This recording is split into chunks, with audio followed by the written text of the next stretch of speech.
Bill left the storage facility with his mind in turmoil. Chris walked loyally by his side, but Bill's anxiety grew with every step. The words of the shadowy man echoed in his ears. Some secrets are meant to stay buried. But Bill couldn't turn back now. He had to uncover the truth behind his son's death. When they returned home, Bill spread the contents of the chest on the table. Photographs, letters, and the journal. Each piece seemed to paint a darker picture of the past. He picked up the journal again and began flipping through the pages. Every sentence, every word, dragged him deeper into an abyss. The arguments, the threats, and the mention of a secret in the days leading up to his son's death.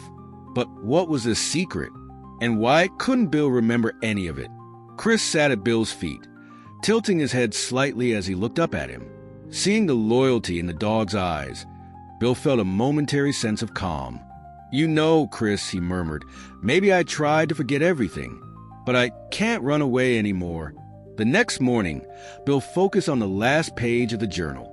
There was a name, Jonathan Hayes. He remembered that name.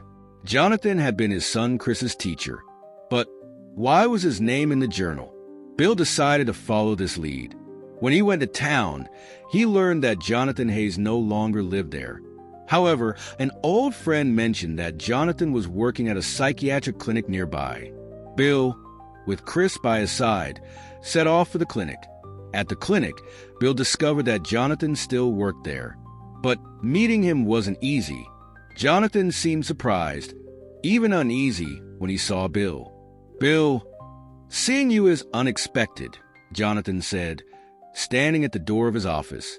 "Jonathan, we need to talk about my son's death," Bill replied, his voice trembling. "I found your name in my journal. You know what happened, don't you?" Jonathan hesitated, then invited Bill inside. The office was dim and quiet, with old books and documents lining the walls. Jonathan handed Bill a glass of water and took a deep breath. "Bill," he said slowly, "there are things from those days, things you don't remember." Jonathan began to explain the events leading up to Chris's death. He told Bill that Chris had been having trouble at school and had even received threats. Bill, overwhelmed with work at the time, hadn't been able to give his son enough attention. "Chris was trying to tell me something," Jonathan said, "but I never found out what it was." And then the accident happened. Bill's eyes filled with tears. "Why did you tell me?" he asked, his voice breaking. Jonathan bowed his head. "You were in a bad place back then, Bill. You wanted to forget everything. And I tried to protect you." As Bill left the clinic, his mind was a whirlwind of confusion. Chris walked silently beside him, sensing the storm raging inside Bill. When they returned home, they found another envelope on the doorstep. This time, it contained only an address, the old factory, Midnight. Bill was more cautious this time. He took Chris with him and headed to the factory. The place was abandoned and dark. As they stepped inside, a voice echoed from the shadows. "Everything you want to know is here, Bill." Bill pointed his flashlight toward the voice. From the shadows emerged a man he had seen at the storage facility. As the man stepped into the light, Bill froze in shock. It was his long-lost brother, Daniel. "Daniel," Bill whispered, stunned. You were dead." Daniel gave a bitter smile and shook his head. "No, Bill, I didn't die. But I made you think I did, because after your son's death, I had to disappear to protect you." Bill's mind was reeling. What does Chris's death have to do with this? Daniel took a deep breath. Chris knew something, Bill. Something dangerous. And they wanted to silence him. "I took the blame to protect you. But now I've come back because it's time for you to know the truth." As Bill tried to process Daniel's words, Chris began to bark uneasily. Outside the factory, the sound of a car engine echoed in the distance. Daniel's eyes widened. "We need to move, Bill. They've found us." Bill, with Chris by his side, followed Daniel as they ran. But there was no turning back now. The truth had found Bill, and it was about to change everything. The next morning, Bill and Chris returned to the cabin. Daniel had insisted on staying hidden, promising to meet Bill later with more answers. But as Bill approached the cabin, he noticed a car parked nearby. His stomach dropped when he recognized the man standing on the porch. It was Tom, Chris's original owner.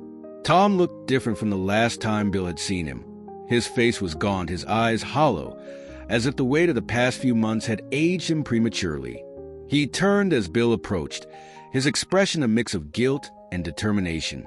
"Bill," Tom said, his voice steady but strained. "We need to talk." Bill's grip tightened on Chris's leash. "What are you doing here, Tom?" Tom glanced at Chris, his eyes softening for a moment before hardening again. "I made a mistake, Bill. A huge mistake. I shouldn't have left Chris in the forest. I want him back." Bill felt a surge of anger and protectiveness. "You left him to die, Tom. You don't get to just show up and take him back." Tom flinched but didn't back down. "I know what I did was wrong, but I've been through hell since then. Marie left me, and I've been alone. Chris, he's all I have left. Please, Bill. He's my dog." Chris whined softly, looking between the two men as if sensing the tension. Bill knelt down and placed a hand on Chris's head, his voice firm. "Chris isn't just a dog, Tom. He's family, and he's been through enough because of you." Before Tom could respond, Daniel emerged from the trees, his presence startling both men. "This isn't the time for this," Daniel said sharply. "Bill, we need to go. Now." Tom's eyes narrowed as he looked at Daniel. "Who are you?" Daniel ignored the question, his focus on Bill. "They're coming, Bill. We don't have time for this." Bill stood, his mind racing. He didn't trust Tom, but he also couldn't ignore the urgency in Daniel's voice. "Tom, if you really care about Chris, you'll leave. Now, this isn't about you anymore." Tom's face flushed with anger. "You can't just take him from me, Bill. He's mine." Daniel stepped forward, his voice low and dangerous. "Listen to me, both of you. There are people out there who will stop at nothing to keep the truth buried. If you don't get out of here, none of us will make it out alive." As if on cue, the sound of approaching vehicles echoed through the forest. Daniel grabbed Bill's arm. "We need to move. Now." Bill hesitated, his eyes locking with Tom's. For a moment, he saw the pain and regret in Tom's eyes. But there was no time for sympathy. "Tom, if you want to make things right, stay out of this. For Chris's sake." With that, Bill, Daniel, and Chris disappeared into the trees, leaving Tom standing alone on the porch. The sound of the approaching vehicles grew louder, and Tom's expression shifted from anger to fear. He looked at the cabin, then at the forest, and made a decision. He ran to his car and drove away, his heart heavy with guilt and confusion.